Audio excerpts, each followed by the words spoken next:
Nyai Angsana lalu masuk ke dalam goa dan melingkar di atas batu. Nyai Angsana memejamkan mata serta tangan menyatu di atas dada. Terlihat mulut Nyai Angsana kumat kamit. Sesekali terlihat giginya yang runcing seperti gigi ular. Kakang Cakrabuana, Kakang Cakrabuana. Dalam semedinya, Nyai Angsana memanggil nama Cakrabuana.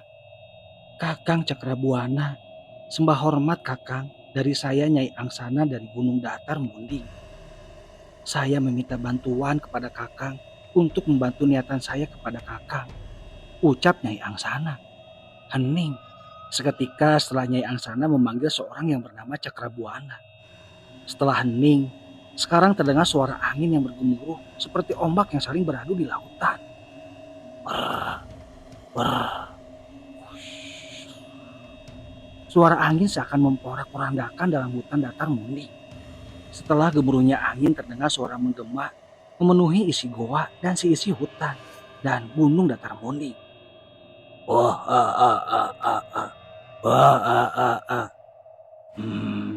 Angsana. Terdengar suara tanpa wujud memanggil-manggil Nyai Angsana. Haturan Kakang. Selamat datang Kakang. Jangan marah Kakang dengan pemanggilan yang mungkin kurang berkenan dari saya Kakang. Hei Angsana, Kakang tidak merasa terganggu atas pemanggilan dari Nyai.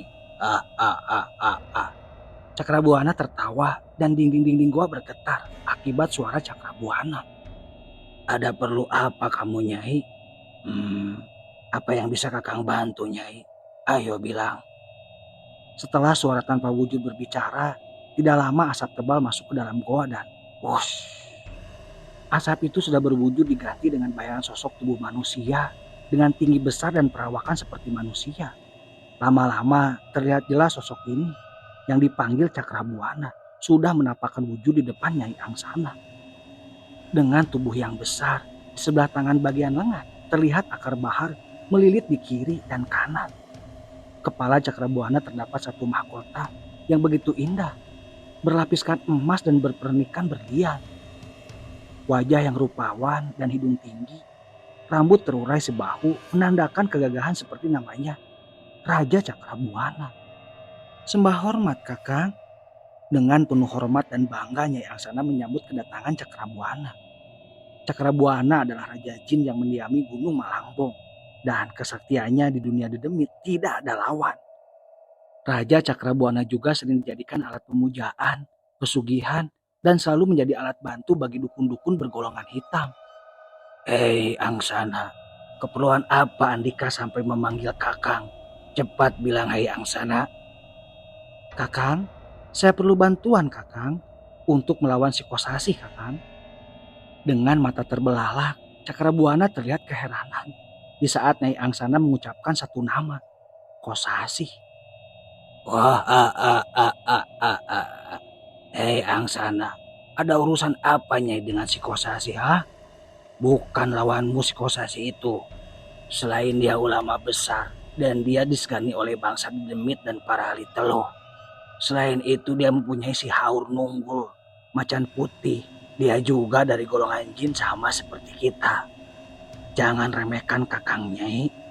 Kakang akan membantu Nyai untuk menyelesaikan masalah Nyai.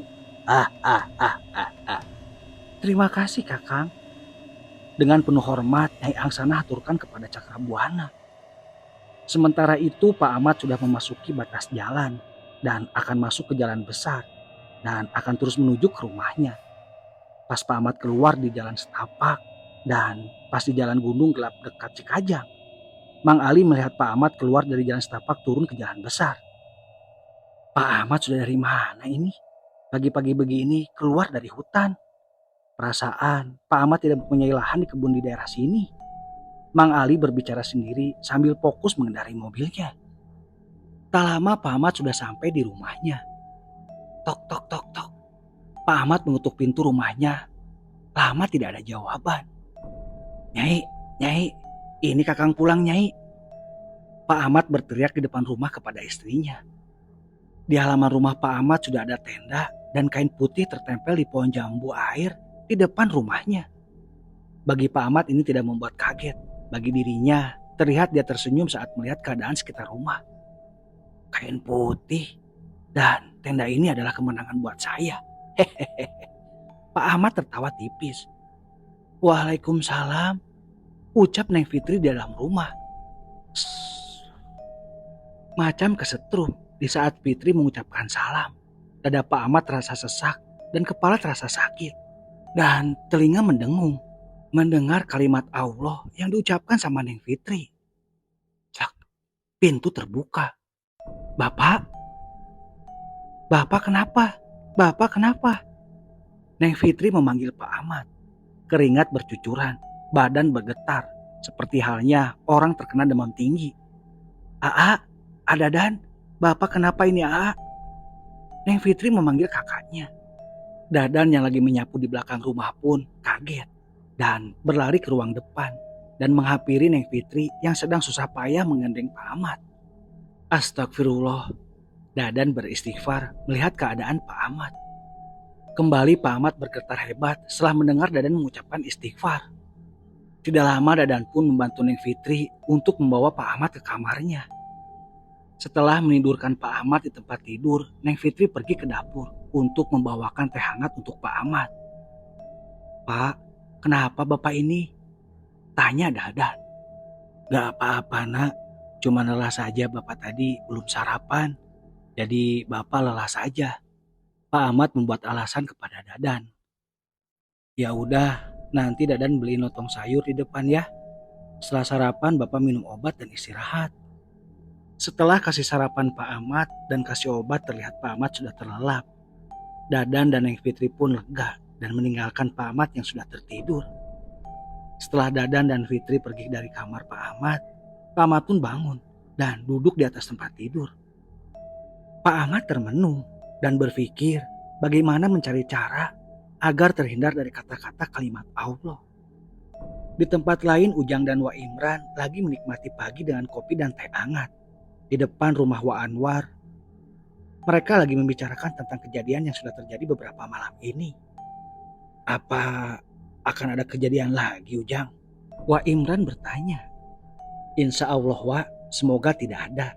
Tapi firasat Ujang ini belum selesai. Dengan 2 serangan itu, Ujang yakin itu beda orang.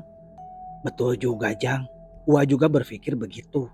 Tapi Wak bingung, atas dasar apa dan salah apa? Sampai orang dengki ini begitu niat menyerang keluarga Juragan Aceng. Dalam kesehariannya, Juragan tidak neko-neko. Malahan terlalu banyak membantu di kampung kita ini. Papar Wak Imran sambil menyeruput kopi yang masih panas. Ujang pun diam dan berpikir atas ucapan Wak Imran. Tapi Ujang masih penasaran siapa dalang dibalik semua ini.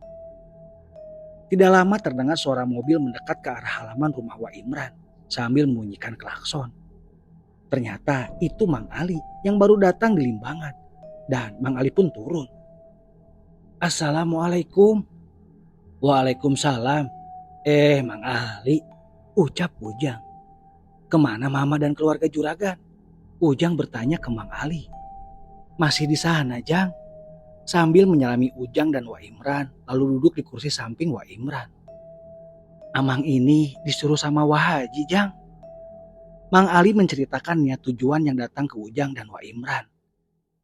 Nah gitu Jang, Wak Imran, tujuan saya datang tuh, ucap Mang Ali. Oh, kapan Ujang dan Wak Imran bisa ke Limbangan Mang? Ujang tanya Mang Ali. Besok pagi aja bagaimana? Mamang kan kangen sama istri Mamang. Sambil terkekeh Mang Ali menjawab pertanyaan Ujang. Oh ya udah gak apa-apa, besok juga gak masalah. Wak Imran pun menjawab. Mang Ali, Ujang dan Wak Imran kembali mengobrol dan sesekali dibarengi guyonan. Mang Ali membuat suasana di pagi itu begitu hangat. Di Gunung Malangbong, Cakrabuana sudah kembali dari Gunung Datar Munding setelah menemui Nyai Angsana. Cakrabuana duduk di singgasananya yang begitu indah dan megah, yang di sisi kanan kirinya dikelilingi buah-buahan yang nampak segar. Tapi di hari itu Cakrabuana terlihat gusar dan bingung. Bukan kepalang bingungnya buat Cakrabuana. Kenapa tidak bingung? Bisa-bisanya Nyai Angsana bisa berurusan dengan Kiai Haji Kosasi. Cakrabuana tidak bingung dengan sosok Haji Kosasi, tapi Cakrabuana ketir dengan sosok peliharaan Haji Kosasi.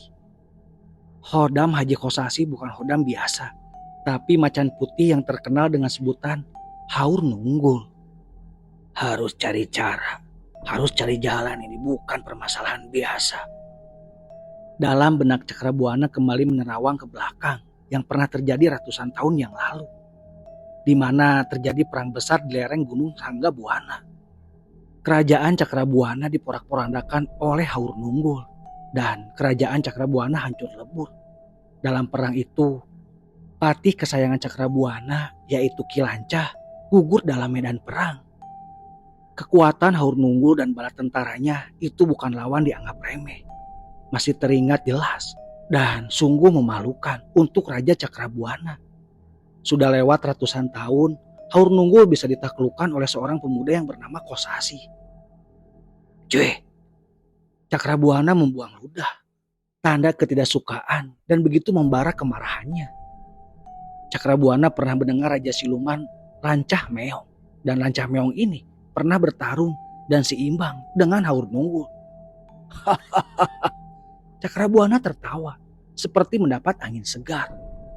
Allahu Akbar, Allahu Akbar. Terdengar suara azan zuhur berkumandang di setiap surau saling bersahutan, menandakan panggilan 4 rakaat telah datang. Terlihat anak laki-laki tua muda berdatangan menuju masjid terdekat, termasuk Ujang dan Wak Imran pun terlihat menuju masjid. Tapi tidak untuk Pak Ahmad, dia begitu tersiksa dan terkurung, meriang, pusing, dan mual. Pak Ahmad merasakan ketika mendengar azan berkumandang. Aduh, ampun, sakit. Pak Ahmad mengerang merasakan sakit di sekujur tubuhnya. Cek. Terdengar pintu seperti ada yang membuka. Ternyata itu istri Pak Ahmad yang baru pulang dari pasar. Baru beberapa langkah istri Pak Ahmad seperti mendengar erangan dari kamar utama. Dan tergesa-gesa istri Pak Ahmad menuju kamar. Pas membuka kamar alangkah terkejutnya saat melihat keadaan suaminya. Akang kenapa ini? Melihat Pak Ahmad begitu tersiksa, seperti menahan sakit yang luar biasa, membuat panik istrinya. Fitri, Dadan, Istri Pak Ahmad memanggil-manggil kedua anaknya. Hanya Fitri yang menyaut. Iya mah, ada apa mah? Ada Dan, udah pergi ke masjid mah. Astagfirullah, ini si bapak kenapa lagi mah? Tadi pas baru datang juga bapak begini. Tanya Neng Fitri. Gak tahu dek, mama baru pulang dari pasar. Bapakmu teriak-teriak. Makanya mama kaget dan masuk ke kamar. Bapakmu sudah ada. Istri Pak Ahmad menjawab. Nanti coba mah tanya sama si Adadan. Nanti suruh panggil Ujang untuk lihat keadaan bapak. Bagaimana mah? Kan Dede Agis juga Ujang yang kasih selamat. Serasa disambar petir di siang bolong. Pak Ahmad mendengar penuturan anak perempuannya saat nama Ujang disebut oleh Neng Fitri. Oh, jadi Ujang yang selalu disebut pemuda oleh Nyi Angsana dan Nini Klingking itu. Pak Ahmad berbicara dalam hati. Pak Ahmad mulai keringat dingin untuk mencari alasan supaya Ujang gak datang ke rumahnya. Kalau Ujang datang ke rumahnya, bisa-bisa kedoknya akan terbongkar. Setelah azan berhenti berkumandang, Pak Ahmad kembali segar seperti sedia kala. Dengan susah payahnya mencari alasan agar Ujang tidak datang ke rumahnya. Dan akhirnya istri dan Neng Fitri percaya dengan alasan yang diberikan Pak Ahmad. Setelah Fitri keluar dari kamar, Pak Ahmad menyuruh untuk istrinya duduk di samping tempat tidur. Nyai, duduk di sini ya. Akang akan memperlihatkan sesuatu ke Nyai. Tapi janji, jangan kaget ya. Apa itu Akang? Tanya istri Pak Ahmad. Pak Ahmad pun bangkit dari tempat tidur dan menuju lemari pakaian yang ada di pojokan kamar. Dan Pak Ahmad pun membuka lemari. Emas batangan dan tumpukan uang sudah tersusun rapi di dalam lemari. Nyai, sini. Ajak Pak Ahmad ke istrinya. Istri Pak Ahmad pun berjalan mendekati ke arah Pak Ahmad. Di saat Pak Ahmad menyuruh kepada istrinya untuk melihat isi dalam lemari, Alangkah terkejutnya dan kaget campur tidak percaya. Akang mencuri di mana semua uang ini? Dan emas ini? Kata istri Pak Ahmad. Kakang tidak mencuri. Ini pemberian Nyai Angsana, Nyai. Pak Ahmad menjelaskan. Siapa Nyai Angsana, Kakang? Dengan terbata istri Pak Ahmad bertanya. Dengan panjang lebar Pak Ahmad menjelaskan dari mana datangnya emas dan uang ini. Sampai Pak Ahmad bercerita meninggalnya emak Nini dalam tumbalnya bagi Nyai Angsana. Begitu Nyai ceritanya. Mata istri Pak Ahmad terbelalak mendengar penjelasan dari suaminya. Kakang lagi tidak bohong kan? Kata istrinya. Enggak Nyai, Kakang sudah bosan dengan kehidupan pas-pasan ini. Apalagi ada di bawah bayang-bayang si Aceng itu. Dengan penjelasan dan syarat apa yang harus dikerjakan oleh istri dan Pak Ahmad itu sendiri. Istri Pak Ahmad seperti tidak mempermasalahkan jalan pintas yang dilakukan suaminya. Dengan berjalannya waktu, keluarga Pak Ahmad jadi orang terpandang. Tanah dan rumah di mana-mana. Kendaraan pun sama halnya dengan rumah dan tanah. Pak Ahmad membeli rumah yang jauh dari perkampungan dan masjid. Biar tidak terlalu tersiksa dengan suara-suara kalam Allah. Selain alasan itu, nanti rumah ini jadi tempat ritual umbar syahwat dan nafsu dengan Nyai Angsana. Di tempat lain Cakrabuana sudah bertemu dengan Ki Lancah Meong. Dan Ki Cakra menjelaskan maksud dan tujuannya datang ke Gunung Sakepel. Tidak ada yang terlewat, sekecil pun penjelasan Ki Cakra. Soal gampang itu Cakra, ucap Ki Lancah. Masalah si Haur Nunggul biar jadi urusan saya Cakra. Di tempat lain, Ujang Wa Imran pun sudah berada di Limbangan. Dan sudah terkumpul di ruangan tengah rumah Wah Haji. Dan Wah Haji duduk di kursi dan meminum teh hangat yang tadi dibawakan Neng Agis. Wah Haji dengan tatapan serius memandang satu persatu yang ada di depannya. Ratu teluh di Galunggung, sang ratu cedal cawal. Ratu teluh di Gunung Agung, sang ratu mukba sakma. Sang ratu Talaga Bodas, nukawasa pesering talaga. Sang ratu cedal cawal. Nya aing sang ratu cedal cawal. Pur geni pur beraja, pur geni pur batinu, sesep ketihna. Marangken sawakna, cok corok sasendi-sendina, sabit atina, bedol ti korona, sayap nyawana. Tuh, ala pati si Agis budak si Aceng. Ki Lancah Meong membacakan satu mantra yang sangat mematikan dan ditujukan kepada anaknya Juragan Aceng yang tidak lain adalah Neng Agis. Prang, terdengar kaca kamar yang ditempati Neng Agis pecah seperti ada yang melempar. Apa itu Neng? Juragan Aceng bertanya pada Neng Agis. Tidak tahu Pak, seperti ada yang melempar ke kaca. Neng Agis menjawab. Tak lama Neng Agis menangis.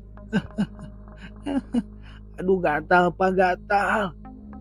Kenapa Pak itu si Neng? Pak Aceng pun langsung berdiri dan pergi ke kamar Neng Agis. Astagfirullah. Nyai, cepat pergi ke rumah Wah Haji dan panggil suruh ke sini. Cepat Nyai. Pak Aceng menyuruh istrinya pergi ke rumah Wah Haji. Tak lama istri Juragan Aceng udah sampai di depan rumah Wah Haji. Sebelum masuk ke rumah Wah Haji, istri Juragan Aceng berpesan sama Wah Imran. Kenapa Nyai seperti terburu-buru begitu?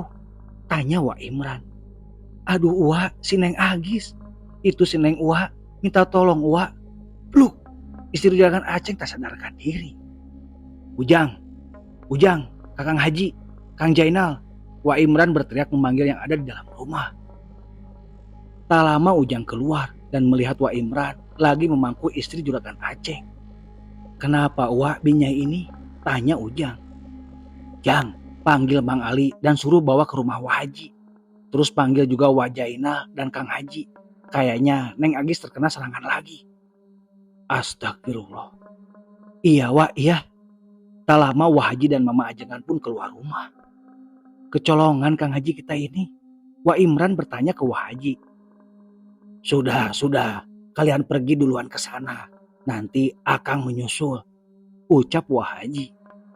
Tak lama Mang Ali pun membawa istri Juragan Aceng ke dalam rumah. Ujang, Mama, dan Wah Imran pergi ke tempat Juragan Aceng. Wah Haji masuk ke kamar dan menunaikan sholat sunnah. Setelah selesai, Wah Haji memanggil si Haur Nunggul. Wa anahum jannu kama janatum alayab asalah ahada. Wah Haji membacakan surat Al-Jin. Sahabat Hilang Malam, tolong dikoreksi ya apabila saya salah membacakan hafalannya. Mohon dimaklum. Wer, wer. Angin datang dengan cepat dan melesat ke arah kamar Wah Haji dan merubah wujud menjadi bentuk macan putih. Assalamualaikum. Hewan ini mengucapkan salam. Waalaikumsalam Yai. Ada keperluan apa Kakang memanggil Yai? Sudah lama Kakang tidak memanggil Yai. Ucap si macan dengan penuh hormat kepada Wah Haji. Yai, bukannya Akang percaya dan mau menyekutukan Allah terhadap Yai. Tapi Kakang minta lihat siapa yang begitu tega dan keji mengirimkan penyakit yang begitu hina mereka kirimkan. Wah Haji memberi perintah. Dengan senang hati Kakang, ucap si Haur Nunggul. Si Haur Nunggul melesat pergi dari kamar Wah Haji dan menuju ke tempat Juragan Aceng. Ujang, Wah Imran, dan Mama Ajengan sudah berada dalam kamar Neng Agis. Juragan, coba keluar dulu, pinta Ujang. Tak lama Juragan Aceng pun beranjak meninggalkan kamar dan menuju ruang tamu. Ujang bergidik ngeri melihat keadaan Neng Agis sambil mengucap Astagfirullahaladzim. Ujang melihat di sekeliling kamar sudah terlihat ulat bulu sudah membuat rumah dan beranak pinak. Yang karena ulat-ulat gaib jadi dengan cepat menyerang dan menetap. Badan Neng Agis sudah tak terlihat bentuk karena sudah terkena teluh. Bentol-bentol di badan Neng Agis sudah memenuhi hampir semua badan Neng Agis. Ya Allah ya Rob, yang maha pengasih dan maha penyembuh. Sembuhkanlah Neng Agis dan angkat penyakit kiriman ini. Ujang berdoa dengan khusyuk. Wah Imran, coba kemari Wah. Ujang memanggil Wah Imran untuk masuk ke kamar Neng Agis. Alangkah terkejutnya Wah Imran melihat keadaan kamar dan melihat kondisi Neng Agis. Benar-benar gak punya hati dan tak punya iman. Anak tidak tahu dosa pun menjadi alat teluh, kata Wah Imran. Wah Haji pun berangkat menuju ke tempat Juragan Aceng. Sesampainya di rumah Juragan Aceng, Wah Haji mengobrol dengan Juragan Aceng untuk menanyakan awal kejadian bagaimana. Juragan Aceng menceritakan awal mula sampai kejadian itu terulang lagi. Insya Allah ada jalan keluarnya Juragan, kata Wah Haji. Wah Haji pun masuk ke kamar Neng Agis dan terlihat Wah Haji begitu tenang saat melihat keadaan kamar dan Neng Agis. Santet sang buana. Dalam hati Wah Haji, hanya ada dua santet ini, di datar munding dan di gundung sang buana. Tapi siapa yang sudah bersekutu dengan dedemit ini? Ada hubungan apa Juragan Aceng dengan kejadian seperti ini? Wah Haji belum habis pikir tentang semua ini. Mama Ajengan pun sedari tadi mendampingi Juragan Aceng dan ikut merasakan kesedihan yang dialami Juragan. Ujang menghampiri Wah Haji dan bertanya tentang semua ini.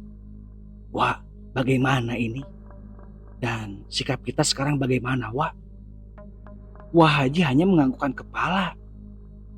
Bismillah, dengan izin Allah semua lancar. Wah Haji tetap tenang.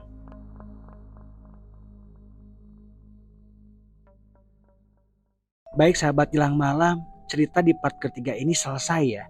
Jadi saya pribadi juga masih nunggu ya. Menunggu sang penulis untuk upload lagi di part selanjutnya. Jadi sebenarnya ini nanggung sekali ya. Karena lagi seru-serunya. Tiba-tiba habis ya. Tapi teman-teman jangan khawatir ya. Karena saya secara pribadi sudah request ya ke sang penulis yaitu Kang Arif. Supaya cepet-cepet di-upload ya. Dan dikirim juga ceritanya ke saya. Soalnya ini pasti ya di part-part selanjutnya ini momen-momen yang sangat luar biasa. Benar-benar part yang sangat menegangkan ya. Tapi jangan sedih ya teman-teman sahabat Hilang Malam. Sambil menunggu Kang Arif untuk upload. Jadi saya pribadi tiap hari akan mereview ya cerita Teluh Hilir Bintinu ini secara live ya. Ini sekitar jam berapa ya? Jam 4-an lah. Jam 4 sore sambil ngabuburit ya sahabat Hilang Malam. Jadi teman-teman saya berharap bisa kasih komentar atau berargumen ya nanti ketika pas jelang malam ini live streaming pada sore hari. Dan saya juga tidak lupa buat para subscriber ya yang setia dan yang masih ngikutin ceritanya dari Jelang Malam. Sekali lagi saya ucapkan terima kasih.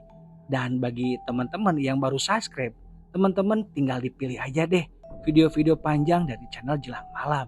Dan teman-teman juga ketika punya cerita boleh langsung kirim ke WA admin ya, yang saya selalu tulis di kolom deskripsi. Dan teman-teman saya juga tidak lupa sekali lagi minta maaf apabila ada intonasi yang masih kurang bagus atau perkataan yang ya apa ya, perkataan yang menyinggung, mohon dimaafkan. Sekali lagi buat para sahabat Jelang Malam, saya ucapkan terima kasih. Wassalamualaikum warahmatullahi wabarakatuh.